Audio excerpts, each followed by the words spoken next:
Government job ನಲ್ಲಿ ಅನುಭವ ಕಂಡಂತವ್ರು 10 ವರ್ಷ ಮಾಡಿ ಬಂದಿರಿ ಸರ್. ಗೌರ್ಮೆಂಟ್ ಜಾಬ್ ಮಾಡದಂತವ್ರ ಬಾಯಿಲೇನೆ ಕೇಳಕತ್ತೀನಿ ನಾನು. ಈಗ ಈ ದಾಳಿಂಬ್ರಿ ಸಸಿಗೆ ಇದು ಗಿಡಗಳಿಗೆ ಅಂದ್ರ ಜೇನು ನೊಣಗಳು ಇರ್ಬೇಕಂತೀರಿ. ಭಾಳ ಬೆಸ್ಟ್ ಇದ್ರ ಜೊತೆಗೆ ಜೇನು ಸಾಕಾಣಿಕೆ ಮಾಡ್ಕೊಂಡ್ರ ಭಾರಿ ಒಳ್ಳೇದು. ಅದು ಮಾಡ್ಕೊಂಡ್ರ ಈಗ ಗೌರ್ಮೆಂಟ್ ನೌಕರಿ ಮಾಡಿದ್ರೆ ಒಳ್ಳೇದು ಅಥವಾ ಕೃಷಿ ಮಾಡಿದ್ರೆ ಒಳ್ಳೇದು ನಿಮ್ಮ ಪ್ರಕಾರ? ಗೌರ್ಮೆಂಟ್ ನೌಕರಿ ಅಂದ್ರೆ ಏನ್ರಿ ಸರ್? ನಾ 10 ವರ್ಷ KSRTC ಮಾಡಿಬಿಟ್ಟು ಬಂದಿದ್ದೀನಿ. ಮೊದಲು ನೀವು ಗೌರ್ಮೆಂಟ್ ನೌಕರಿ ಮಾಡಿರಿ? ಅಲ್ಲಿ 12 ತಾಸು ಡ್ಯೂಟಿ ಮಾಡಿಸ್ಕೋತಾರ. ಕೇಳಬಹುದು ರೈತ ಬಾಂಧವ್ರು ಹೇಳ್ರಿ ಸರ್, ಭಾಳ ಇದೆ ಅಂತ ಇಂಟ್ರೆಸ್ಟ್. ಅಲ್ಲಿ 12 ತಾಸು ಇದು ಹೆಣ್ಣು ಹೂವು ಅಂದ್ರೆ ಏನು ಕಾಯಿ ಆಗ್ತದೆ? ಕಾಯಿ ಆಗ್ತದೆ. ಕಾಯಿ ಆಗದೆ ಇರುವಂತ ಹೂವು ಗಂಡು ಇಲ್ಲಿ ಮುಂದೆ ಕಾಣಿಸ್ತದೆ ನೋಡ್ರಿ. ಎಲ್ಲ ಸರ್ ಇದೇನು ಬರ್ತದಲ್ರಿ ಸರ್? ಒಂದೊಂದು ಎಕರೆದಾಗ 8 ಲಕ್ಷ 9 ಲಕ್ಷ ಆಗ್ಯಾವ್ರಿ. 100 ರೂಪಾಯಿ ಅವರೇ ಸಿಗ್ತದೆ ನಮ್ಗೆ. 1 kg 100 ರೂಪಾಯಿ ಅಂತ ತಗೊಂಡಿರಿ ಸರ್? ತಗೊಂಡಿವ್ರಿ ಭಾಳ ಸರ್. 100 ರೂಪಾಯಿ 110 ಎವರೇಜ್ 80 ಎಲ್ಲ ಹಿಡಿದ್ರೆ 100 ರೂಪಾಯಿ ಎವರೇಜ್ ನಮ್ಗೆ ಸಿಗ್ತದೆ. ಸೋಲಾಪುರ ಲಾಲ್ ರೀ, ಮೈಸೂರು ಲಾಲ್ ಅಲ್ಲ, ಸೋಲಾಪುರ ಲಾಲ್ ಅಂತ ಬರ್ತದೆ. ಅಂದ್ರೆ ಇದಕ್ಕೇನು ರೋಗ ಬಾಧೆಗಳು ಕಡಿಮೆ? ನಮಸ್ಕಾರ ರೈತ ಬಾಂಧವರೇ, ಬೀರು ನಾಟಿಕಾರ್ ಯೂಟ್ಯೂಬ್ ಚಾನಲ್ಗೆ ಸ್ವಾಗತ. ಇವತ್ತು ನಾವು ಎಲ್ಲಿಗೆ ಬಂದೇವಂದ್ರೆ ವಿಜಯಪುರ ಜಿಲ್ಲೆಯ ಇಂಡಿ ತಾಲೂಕಿನ ಅಗಸನಾಳ ಗ್ರಾಮಕ್ಕೆ ನಾವು ಬಂದಿದ್ದೆವು. ಇಲ್ಲಿ ಅಗಸನಾಳ ಗ್ರಾಮಕ್ಕೆ ಯಾಕೆ ಬಂದೇವಂದ್ರೆ ದಿನ ನಾವು ದ್ರಾಕ್ಷಿ ಮತ್ತು ಕಬ್ಬಿನ ಮಾಹಿತಿಯನ್ನು ತೊಗೊಳ್ತಿದ್ದೀವಿ. ಇವತ್ತು ವಿಶೇಷವಾದಂಥ ಒಬ್ಬರು ರೈತರು ಅದಾರ. ಅವರು 10-12 ವರ್ಷದಿಂದ ದಾಳಿಂಬ್ರಿ ಬೆಳೆಯನ್ನು ಬೆಳ್ಕೊತ ಬಂದಾರ. ಅವ್ರ ಬಗ್ಗೆ, ಆ ದಾಳಿಂಬ್ರಿ ಬಗ್ಗೆ ಆಯಿತು ಮತ್ತು ಅವ್ರ ಬಗ್ಗೆ ಎಲ್ಲನೂ ಸವಿಸ್ತಾರವಾಗಿ ಚರ್ಚೆ ಮಾಡ್ಕೊತ ಹೋಗೋಣಂತ. ಆ ರೈತರು ಯಾರು ಏನು ಅನ್ನೋದ್ರ ಬಗ್ಗೆ ಚರ್ಚೆ ಮಾಡ್ಕೊತ ಹೋಗೋಣಂತ. ನಮಸ್ಕಾರ ರೀ ಶ್ರೀಶೈಲ ಅಣ್ಣವ್ರ. ನಮಸ್ಕಾರ ಸರ್. ನಮಸ್ಕಾರ. ಬೀರು ನಾಟಿಕರ್ ಯೂಟ್ಯೂಬ್ ಚಾನಲ್ಗೆ ಸ್ವಾಗತ ರೀ. ಈಗ ನೀವು ದಾಳಿಂಬ್ರಿ ಬೆಳೆಯನ್ನು ಮಾಡ್ಲಿಕ್ಕೆ ಎಷ್ಟು ವರ್ಷ ಆಯ್ತು ರೀ? ನಾವು ಫಸ್ಟಿನ ಪಡ ಮಾಡಿ ಒಂದು 8 ವರ್ಷ ಆಯ್ತು ಸರ್. 8 ವರ್ಷ.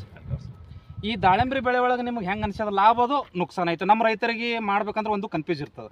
ಈ ದಾಳಿಂಬ್ರಿ ಬೆಳೆ ನೀವು ಎಷ್ಟು 8 ವರ್ಷದಿಂದ ಮಾಡ್ಕೊ? ಎಷ್ಟು? 8 ವರ್ಷ, ಕನಿಷ್ಠ 8 ವರ್ಷ ಆಯ್ತು. 8 ವರ್ಷದಾಗ ನೀವು ಲಾಭ ನುಕ್ಸಾನದ ಬಗ್ಗೆ ಸ್ವಲ್ಪ ನಮ್ಗೆ ಹೇಳ್ಬೇಕು. ಈ ಯಾವ ಎಸಿ ಒಳಗೆ ನಷ್ಟ ಕಂಡಿರಿ, ಯಾವ ಎಸಿ ಒಳಗೆ ನಾವು ಲಾಭನ ಕಂಡಿರಿ? ನಾವು ಈ ಒಂದು 2 ವರ್ಷದಿಂದ ಚಲೋ ಲಾಭ ಇತ್ತು ಸರ್. 2 ವರ್ಷ ಕ್ಯಾರ ಅಟ್ಯಾಕ ಇಂಥ ಚಿಕ್ಕಿ ರೋಗ ಭಾಳ ಕಡಿಮೆ ಇದ್ದು. ಈಗ ಒಂದ್ 2 ವರ್ಷದಿಂದ ಭಾಳ ಹೆಚ್ಚಾಗಿದೆ. ಸರಿ, ಅಂದ್ರೆ ಕನಿಷ್ಠ 1 ಎಕರೆಕ್ಕೆ ಎಷ್ಟು ಸಸಿಗಳನ್ನ ನಡಬಹುದು? 1 ಎಕರೆಕ್ಕೆ ಎಷ್ಟು ಸಸಿ ಕುಂಡಿರ್ತಾರೆ? 10 by 10 ಕುಣಿಸಿದ್ರೆ 306ಗೆ ಕುಂದ್ರ. ಅಂದ್ರೆ ಒಂದು ಸಸಿಯಿಂದ ಇನ್ನೊಂದು ಸಸಿಗೆ ಇಲ್ಲ 10 ಫುಟ್ ಡಿಸ್ಟೆನ್ಸ್ ಇರ್ಬೇಕು. ಆಮೇಲೆ ಇಲ್ಲಿ ಹಿಂಗ ಈ ಸಸಿದಿಂದ ಈ ಸಸಿಗೆ 10 ಫುಟ್ ಅಂದ್ರೆ 10 by 10. ಒಂದು ಸಸಿಯಿಂದ ಇನ್ನೊಂದು ಸಸಿ 10 by 10. 306 308ಗೆ ಕುಂದ್ರ. ಒಂದು ಎಕರೆಗೆ ಪರ್ ಎಕರೆಗೆ 306ರಿಂದ 308. 306ರಿಂದ 308. ಈ ದಾಳಿಂಬ್ರಿಯಲ್ಲಿ ವೆರೈಟಿಗಳು ಅದಾವ? ಅದವ್ರಿ ಸರ್, ಭಾಳ ವೆರೈಟಿ. ಎಷ್ಟು ವೆರೈಟಿಗಳು ಬರ್ತಾರೆ? ನಾವು ಯೂಸ್ ಮಾಡಿದ್ದು ಒಂದು 2-3 ರೀ. ಕೇಸರ, ಗಣೇಶ ಮತ್ತು ಮೈಸೂರು ಲಾಲ್ ಒಂದು ಯೂಸ್.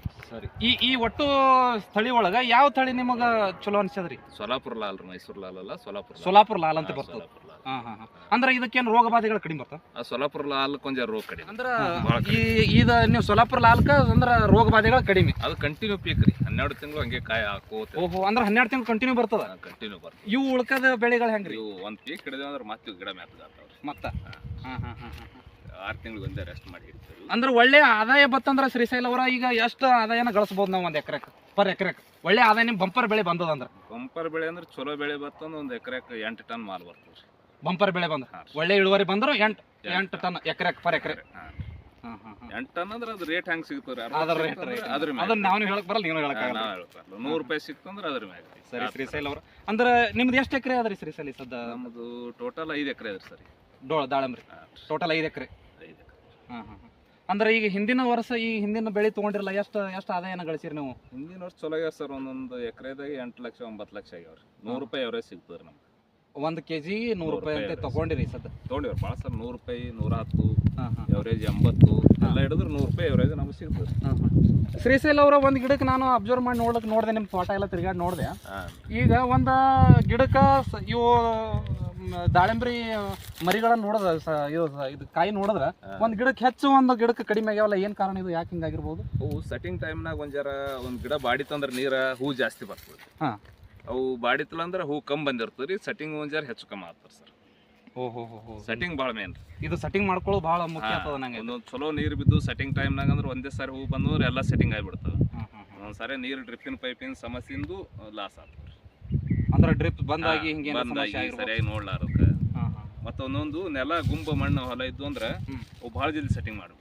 ಇನ್ನೊಂದು ನಮ್ಮ ದಾಳಿಂಬ್ರಿ ಮಾಡ್ಬೇಕನ್ನುವಂಥ ರೈತರಿಗೆ ಒಂದು ಸಮಸ್ಯೆನ ಕಾಡ್ತಿರ್ತದೆ. ಈಗ ಇದು ಕಪ್ಪು ನೆಲ ಯೋಗ್ಯ ಅಥವಾ ಮಡ್ಡಿ ಜಮೀನು ಇದ್ರೆ ಯೋಗ್ಯನೋ ನಿಮ್ಗೆ? ನಮ್ಮ ರೈತರಿಗೆ ಹೇಳ್ಬೇಕು. ಕೆಂಪು ನೆಲ ರೀ, ಮಣ್ಣು ಗುಂಬಿರ್ಬೇಕು. ಮಣ್ಣು ಹೆಂಗೆ ಗುಂಬರಿ? ಮಣ್ಣಿನ ಆಳ ಮಟ್ಟ ಗುಂಬಿರ್ಬೇಕು. ಮ್ಯಾಗಂದು ಟ್ರ್ಯಾಕ್ಟರ್ ಮಣ್ಣು ಹೋಗೋದು ತೆಳಗ್ ಗರ್ಸಿದ್ರೆ ಕೆಲಸ ಕೊಡೋದು. ಅಂದ್ರೆ ನೀರು ಜಾಸ್ತಿ ಅದು ನಿಂದಿರಬಾರ್ದೇನ್ರಿ ಈ ಜಮೀನು? ನೀರು ನಿಂದಿರಬಾರ್ದು. ಅಂದ್ರ ಮಳಿ ಆಯ್ತಂದ್ರ ತಾಬಡ್ ನೆಲ ಹಾರಿರ್ಬೇಕು. ಹಾರ್ಬೇಕ್ರಿ. ಹಾ. ಇಳಿಜಾರು ಇರ್ಬೇಕು. ಶ್ರೀಶೈಲ ಇನ್ನೊಂದು ಡೌಟ್ ಕಾಡ್ಲತ್ತಿತ್ತು ನಮ್ ರೈತರಿಗೆ. ಅಂದ್ರ ಹೊಸದಾಗಿ ಮಾಡಿರ್ತಾರೆ, ಅಂದ್ರ ಹಳೆ ಬೆಳೆಗಾರ ಇದ್ರ ಅವ್ರಿಗೆ ಒತ್ತು ಹಿಡಿತಾರ. ಅಂದ್ರ ಹೊಸದಾಗಿ ಮಾಡದಂತ ರೈತರಿಗೆ ಇದ್ರಾಗ ಎಷ್ಟು ಹೂ ಬಿಡ್ತದ ಒಟ್ಟು ಕಾಯಿ ಅಂತೂ ಆಗೋದಿಲ್ರಿ. ಆಗಲ್ಲ. ಅದಕ್ಕ ಈ ಹೂವ ಕಾಯಿ ಆಗುವಂತ ಹೂವ ಮತ್ತು ಕಾಯಿ ಆಗದೆ ಇರೋಂತ ಹೂವನ್ನ ನೀವು ಹೆಂಗ್ ಕಂಡು ಹಿಡಿತೀರಿ? ಅದು ಆಟೋಮೆಟಿಕ್ ಇದು ಹೆಣ್ಣು ಹೂವತ್ತೆ ಬರ್ತದೆ ಸರ್. ಎಲ್ಲ ಸರ್ ಸ್ವಲ್ಪ ನಮ್ಮ ರೈತ ಬಾಂಧವರಿಗೆ ತೋರಿಸ್ರಿ. ಇದು ನೋಡ್ರಿ ಇಷ್ಟು ಈ ಸೈಜ್ ಅದಲ್ರಿ, ಇದು ದಪ್ಪ ಉದ್ದ ಬತ್ತ ಇದು ಹೆಣ್ಣು ಕಟ್ ಆಟೋಮೆಟಿಕ್. ಇದು ಹೆಣ್ಣು ಹೂವು ಅಂದ್ರೆ ಏನು ಕಾಯಿ ಆಗ್ತದೆ? ಹೆಣ್ಣು ಕಾಯಿ ಆಗ್ತದೆ. ಕಾಯಿ ಆಗ್ತದೆ. ಕಾಯಿ ಆಗ್ತದೆ. ಕಾಯಿ ಆಗದೆ ಇರುವಂತ ಹೂವು ಗಂಡು ಇಲ್ಲಿ ಮುಂದೆ ಕಾಣಿಸ್ತದೆ ನೋಡ್ರಿ. ಎಲ್ಲ ಸರ್ ಇದೇನು ಬರ್ತದಲ್ರಿ, ಇದು ಅಟ್ಟೆ ಬೂಚ ಗುಮ್ಮುರ್ ಇತ್ತಂದ್ರಿ ಇದು ಆಟೋಮೆಟಿಕ್ ತಾನೇ ಬಿದ್ದು ಹೋಗ್ಬಿಡ್ತದ್ರಿ. ಇದು ಎರಡು ಕಾಯಿ ಆಗುದಿಲ್ಲ? ಆಗಲ್ರಿ, ಎರಡು ಆಗಲ್ರಿ. ಕಾಯಿ ಆಗದೆ ಇರುವಂತ ಹೂ ಎರಡು ಆಗಲ್ರಿ ಸರ್. ಇದ್ರಾಗ ಏನು ಇದು ತೋರ್ಸಲ್ಲ, ಇವು ಎರಡು ಕಾಯಿ ಆತಾವ. ಇವು ಆತಾವ, ಇವು ಎರಡು ಆತಾವಲ್ರಿ, ಇವು ಕಾಯಿ ಆತಾವ. ಇವೆಲ್ಲ ಇವು ಅಂದ್ರ ಹೆಣ್ಣು ಹೂಗಳೇ ಇವು. ಇವು ಇದ್ರಾಗ ನೋಡ್ರಿ ಸರ್, ಇವು ಎರಡು ಗಂಡವ್ರಿ. ಇವು ಎರಡು ಗಂಡವ್. ಅಂದ್ರ ಶ್ರೀಶೈಲ ಇದ್ರಾಗ ಇದು ಅದಾವಲ್ರಿ, ಹೂ ಅದಾವಲ್ಲ? ಹೂ ಓಪನ್ ಆತದ್ರಿ, ಉಚ್ಚಿಕೆರಿಂದ ಬಿದ್ದು ಬಿಡ್ತದ್ರಿ. ಅದು ಅಂದ್ರ ಅಲ್ಲಿ ತಡಿಯೋದಿಲ್ಲ, ಅದು ಹಿಂಗ ಉದ್ದ ಇರ್ಬೇಕ್ರಿ. ಉದ್ದ ಇತ್ತಂದ್ರ ಹೆಣ್ಣುರಿ, ಅಷ್ಟೇ ಸಣ್ಣ ಡುಮುಕಾಯಿ ಗುಂಡ ಬತ್ತಂದ್ರ ಗಂಡು. ಅಂದ್ರ ಅಲ್ಲಿ ಕಾಯಿ ಆಗುದಿಲ್ಲ, ಅದು ಪರಾಗಸ್ಪರ್ಶ ಆದ ಬಳಕ್ರಿ ಬಿದ್ದು ಹೋಗ್ಬಿಡ್ತದ್ರಿ. ಅಂದ್ರ ಪರಾಗಸ್ಪರ್ಶ ಅಂದ್ರೆ ಹೆಂಗ್ ಮಾಡ್ತೀರಿ? ಹೆಂಗ ತಾನೇ ಆಟೋಮೆಟಿಕ್ ಆತರಿ. ಇದು ಗಂಡು ಮೊದಲ್ ಬಿಟ್ರೆ ಹೆಣ್ಣು ಬಿಡ್ತದ್ರಿ, ಇಲ್ಲಾಂದ್ರೆ ಬಿಡಲ್ರಿ. ಕಂಪಲ್ಸರಿ ಎಷ್ಟ್ ಗಂಡು ಬಿಡ್ತದ ಅಷ್ಟ್ ಹೆಣ್ಣು ಚಲೋ. ಓಹೋ, ಅಂದ್ರ ಇದ್ರಾಗನು ಗಂಡು ಹೆಣ್ಣು ಅಂತ ಪರಾಗಸ್ಪರ್ಶ ಬೇಕನ್ನಂಗ. ಇನ್ನೊಂದು ಕೇಳ್ಪಟ್ಟಿದ್ದಾರೆ ಶ್ರೀಶೈಲ ನಾನು, ಈ ಏನೋ ಜೇನ್ ಹುಳ ಬಿಟ್ಟು ಏನೇನೋ ಮಾಡ್ತಾರತ್ತಲ್ಲ, ಅದು ಆಗ್ತದೆ ಸರ್. ಏನು ಜೇನ್ ಹುಳದ ವಿಷಯ ಅಂದ್ರೆ, ಈ ಹೆಣ್ಣು ಗಂಡು ಅದಲ್ಲ, ಈ ಹೂವಿನ ಮ್ಯಾಗ ನೆಕ್ಕಿರಿಂದ ಈ ಹೆಣ್ಣು ಹೂವಿನ ಮ್ಯಾಗ ಕೂತಂದ್ರಿ ಅದು ಎಲ್ಲಿ ಮಿಡಿ ಗಟ್ಟಿ ಬಿಡ್ತದೆ. ಓಹೋ, ಅಂದ್ರ ಜೇನ್ ಹುಳ ಇದ್ರಾಗ ಕೂತು ಇಲ್ಲಿ ಬರ್ಬೇಕು, ಅವಾಗ ಕಾಯಿ ಆಗ್ತದ ದಾಳಿಂಬ್ರಿ. ಬಾಳ ಜಲ್ದಿ ಸೆಟ್ಟಿಂಗ್ ಆಗ್ತದ. ಅಂದ್ರ ಈಗ ರೈತರು ಅಂದ್ರೆ ಜೇನ್ ಹುಳ ಸಾಕಾಣಿಕೆನು ಮಾಡ್ಬೇಕನ್ನ. ನೀವು ಸಾಕಿರಿ ಇಲ್ರಿ? ನಮ್ಗ ಆಗಲ್ಲ ಸರ್, ನಮ್ ಬಾಳ ಕೆಲಸ ಅದಾವ್ರಿ. ಆದ್ರ ಅಲ್ಲಿ ಹೊಲಗೊಳದಾಗ ಅದಾವ್ರಿ ಜೇನ್, ನಾವ್ ಕೈದ್ ಇಡ್ತೇವ್, ಬಿಡ್ಸಲ್ಲ ರೀ.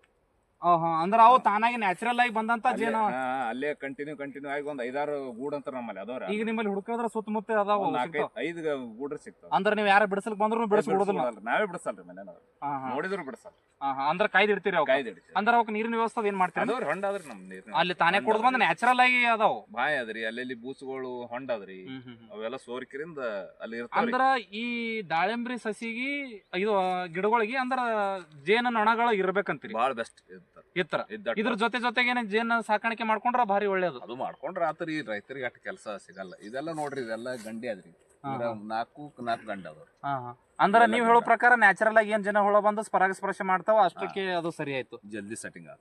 ಅಂದ್ರ ನಿಮ್ಮಲ್ಲಿ ಅದಾವ ಈಗ ಗೂಡುಗಳು? ಅದಾವ 4-5 ಸಿಗ್ತಾವ್ರಿ.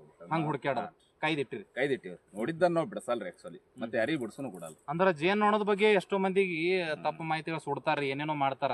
ಅದು ಮಾಡಬಾರ್ದ್ರಿ ಶ್ರೀಶೈಲ. ಆಕ್ಚುಲಿ ನೋಡಿದು ನೀವು ನಮ್ ರೈತರಿಗೆ ಅಂದ್ರ ಅದು ಮಿತ್ರ ಇದ್ದಂಗ. ಎಷ್ಟ್ ಹೆಲ್ಪ್ ಮಾಡ್ತದ, ಬಾಳ ಕೆಲಸ ಮಾಡ್ತಾರ ಜೇನ್ ನೋಣ. ಮತ್ ಸಣ್ಣ ಸೀರ್ ಸಮೇತ ಜೇನ್ ನೋಣ ನೋಡ್ರಿ. ದಯಮಾಡಿ ರೈತ ಬಾಂಧವರೇ ಕೈ ಮುಗಿದು ಕೇಳ್ಕೊತೀನಿ, ತಾವು ದಯಮಾಡಿ ಯಾರೇ ಜೇನು ನೊಣಗಳನ್ನ ಕೆಲವೊಂದಿಷ್ಟು ಸಂದರ್ಭದಾಗ ನೋಡಿದ್ರಿ ಶ್ರೀಶೈಲ ನಾನು ಸುಡ್ತಾರ್ರಿ. ಆ ಕೆಲಸ ನೀವು ಮಾಡುವಂತ ಕೆಲಸ ಮಾಡ್ಬೇಡ್ರಿ ದಯಮಾಡಿ. ನಾನು ಒಬ್ಬ ಸಣ್ಣ ಹುಡುಗ ಕೈ ಮುಗಿದು ಕೇಳ್ಕೊತೀನಿ, ನೀವು ಜೇನು ನೊಣಗಳನ್ನ ಸುಡಬೇಡ್ರಿ. ಯಾಕಂದ್ರೆ ನಮ್ಮಂತ ರೈತರಿಗೆ ಎಷ್ಟೋ ಮಂದಿಗೆ ಅದು ಹೆಲ್ಪ್ ಅನ್ನ ಮಾಡ್ತದ, ವರ್ಷ ಬೆಳೆ ಇರ್ತದ. ಪರಾಗಸ್ಪರ್ಶ ಆಯ್ತಂದ್ರ ಜೇನುನೊಣಗಳನ್ನ ನಮ್ಮ ರೈತರಿಗೆ ಎಷ್ಟೋ ಹೆಲ್ಪ್ ಮಾಡ್ತದ್ರಿ ಶ್ರೀಶೈಲ. ನೀವು ಆದಷ್ಟು ಮಟ್ಟಿಗೆ ಜೇನುನೊಣಗಳನ್ನ ಉಳಿಸುವಂತ ಪ್ರಯತ್ನ ಮಾಡ್ರಿ ಶ್ರೀಶೈಲ. ನಾವು ಹೌದು ಪೂರಾ ಇದು ಆದ ಬಳಕೆ ಹುಟ್ಟು ಪೂರಾ ಅಗಲ ಆದ ಬಳಕೆ ಬಿಡಿಸಲಿಕ್ಕೆ ಚಾನ್ಸ್ ನೋಡ್ತೀವಿ. ಹುಟ್ಟಾಗ್ಬೇಕು ಅಂದ್ರೆ ಕೆಲವೊಂದು ಕಿಡಿಗಡಿಗಳು ನೋಡ್ದೆ ಅಬ್ಸರ್ವ್ ಮಾಡಿ ನೋಡ್ಲಕತ್ತಿದ. ಸ್ವಲ್ಪ ಕ್ಯಾಮ್ರಾಮನ್ ರೀ ಸ್ವಲ್ಪ ಸನಿ ಬರ್ರಿ. ಇದು ಏನ್ ಹಳದಿ ಕಾಣ್ಲಕತ್ತದಲ್ರಿ ಶ್ರೀಶೈಲ, ಏನ್ರಿ ಇದು? ಅದು ಹಳದಿ ಅಂದ್ರೆ ಈ ನೈಟ್ರೋಜನ್ ದಿಂದ ಬರ್ತದ್ರಿ. ಬಟ್ ಇನ್ನೊಂದು ಏನ್ ಗೊತ್ತ, ಈಗ ನೋಡ್ಬೋದು ಕ್ಯಾಮ್ರಾಮನ್ ಈ ಕಡೆ ಸ್ವಲ್ಪ ನೀವು ತೋರಿಸ್ರಿ ರೈತರಿಗೆ. ಇದು ಸ್ವಲ್ಪ ಸಮಸ್ಯೆ ಎಲ್ಲಾ ತೋಟದಲ್ಲಿ ಜರ ಜಾಸ್ತಿ ಕಂಡು ಬರ್ತದೆ. ಇದು ಏನ್ ಸಮಸ್ಯೆ ಇದು? ಇದು ಅಂದ್ರೆ ನೋಡ್ತಾರೆ, ಇದ್ರಾಗ ಒಂದು ಮೇನ್ ಐಟಮ್ ಏನಂದ್ರೆ ಇಲ್ಲಿ ಕ್ಯಾರ್ ಅದ್ರಿ. ಇದು ಎಲ್ಲಿ ಸರ್? ಇಲ್ಲ ನೋಡಿ, ಇದು ಡೌಟ್ ಕಾಡೋದೇ 108 ಕ್ಯಾರ್ ಇದು ಬಹಳ ಸಮಸ್ಯೆ ರೀ. ಇಲ್ಲ ನೋಡ್ರಿ, ಸ್ವಲ್ಪ ಸನಿ ಬರ್ರಿ. ಕ್ಯಾರ್ ರೋಗ ಅಂದ್ರೆ ಈ ತರ ಇರ್ತದ ರೈತ ನೋಡ್ರಿ. ಇದೆ ಕ್ಯಾರ್ ಮೇನ್ ರೀ. ಈ ಕ್ಯಾರ್ ಇರೋದ್ರಿಂದ ಇಲ್ಲಿಂದ ಈ ಕಡೆ ಹಳದಿ ಹೊಡೆದ್ ನೋಡ್ರಿ. ಈ ಕಡೆ ಪೂರಾ ಕ್ಯಾರ್ ಹೊಡಿತಂದ್ರೆ ಈ ರೀತಿ ಮೊದಲೇ ಹಳದಿ ಕ್ಯಾರ್ ಆದ್ರೆ ಇದ್ರಾಗ ಚಾಟ್ನಿ ಹೊಡ್ಯಾಕ್ರ ತಕೊಂಡಿಲ್ಲ ಅವ್ರು ನೆನಪಾರ. ಓಹೋ, ಅಂದ್ರೆ ಲೇಬರ್ ಕಟ್ ಮಾಡ್ಬೇಕಾದ್ರೆ ಇದು ಫಸ್ಟ್ ಕಟ್ ಮಾಡ್ಕೋಬೇಕಾಗಿತ್ತು. ಮಾಡಿ ಹೋಗಿದ್ರ ಅಂದ್ರೆ ಇದು ಹಳದಿ ಈ ಗಿಡಕ್ಕೆ ತೋಳೋದಿಲ್ಲ. ಇದರಿಂದ ಸ್ಪ್ರೆಡ್ ಆಗ್ಬಹುದಾ? ಹೌದು, ಸ್ಪ್ರೆಡ್ ಆಗ್ತದ. ಇದ್ರ ಮ್ಯಾಗ ಮಳಿ ಬಿತ್ತ ಕಂಪಲ್ಸರಿ ಇದ್ರ ಮ್ಯಾಗ ಹನಿ ಬಿತ್ತ ಪೂರಾ ತಪ್ಪಲಿಗೆಲ್ಲ ಸಿಗುತ್ತೆ. ಓಹೋ, ಅಂದ್ರೆ ಇದ್ರ ಮೇಲಿಂದ ಹನಿ ಬಿದ್ದು ಇಲ್ಲಿ ಬಿತ್ತಂದ್ರ ಇದ್ರದ್ದು ರಸ ಇಲ್ಲಿ ಹತ್ಕೋತಂದ್ರ ಅದು ಹಂಗೆ ರೋಗ ಬಂದೇ ಬಿಡ್ತು. ಒಂಥರ ಇದ್ರಾಗ ಬಜಿ ಕರಿ ಎಣ್ಣೆ ಇದ್ದಂಗ ಅದ್ರ ಮ್ಯಾಗ ಹನಿ ಬಿತ್ತ ಎಲ್ಲಾ ಕಡೆ ಸ್ಪ್ರೆಡ್ ಆಗೇ ಬಿಡ್ತು. ಮಳಿ ಆಯ್ತಂದ್ರ ಸ್ಪ್ರೆಡ್ ಆಗ್ತದೆ. ಸರಿ ಶ್ರೀಶೈಲ ಅವ್ರ, ಈಗ ಇದು ನೀವು ಈ ದಾಳಿಂಬ್ರಿ ಬೆಳೆಯನ್ನ ಬೆಳಿಬೇಕಂದ್ರೆ ಒಂದ್ ಎಕರೆಕ್ ಎಷ್ಟು ಖರ್ಚು ಬರ್ತದ್ರಿ? ಕಡಿಮೆ ಬರ್ತದೆ ಸರ್. ಕಡಿಮೆ ಅಂದ್ರೆ ಕನಿಷ್ಠ ಕಡಿಮೆ ಅಂದ್ರೆ ಭಾಳ ಖರ್ಚು ಮಾಡಿ ಅಂದ್ರೆ 2 ವರ್ಷ ತನಕ 1 ಲಕ್ಷ ರೂಪಾಯಿ ಬರ್ತದೆ. ಅಲ್ಲ ಅಂದ್ರೆ ಫಸ್ಟಿಗೆ ನಮಗೆ ಸಸಿ ನಡುವ ಇದು ಎಲ್ಲಾನೇ ಆಯ್ತು. ಬರ್ತರಿ ಹಾ? ಎಲ್ಲಾನೇ ಡ್ರಿಪ್ ಬತ್ತು ಎಲ್ಲ ಬರ್ತವೆ ಅಂದ್ರೆ ಒಂದ್ ಎಕರೆಗೆ ಒಟ್ಟು 2 ಲಕ್ಷ ರೂಪಾಯಿ 2 ಲಕ್ಷ ರೂಪಾಯಿ ಎಂತ ಖರ್ಚು ಮಾಡಿದ್ರು. 25 ರೂಪಾಯಿ ಒಂದು ಅಗಿಯವ್ರಿ ಸದ್ದು ಹಾ. ಅಷ್ಟೇ ರೀ 310 ಅಗಿಗಿ ಹಾ. ಬಟ್ ಡ್ರಿಪ್ ಹಾ. ಭಾಳ ಖರ್ಚಿರಲ್ರಿ ಮತ್ತ ನೀರಿಂದ ಹೆಂಗ್ ಬಹಳ ನೀರ್ ಬೇಕು? ನೀರ್ ಕಡಿಮೆ ರೀ ನೀರಿಂದ ಏನ್ ಆಟ ಈ ನಮ್ಮ ದ್ರಾಕ್ಷಿಗೆ ಹೆಂಗಿರ್ತಾವ ಕನಿಷ್ಠ ಏ, ಅಂದ್ರೆ ಆ ತರ ನೀರ್ ಬಿಟ್ಟೇವ್ ಅಂದ್ರ ಗಿಡ ಫೇಲ್ ಆತಾವ್ರಿ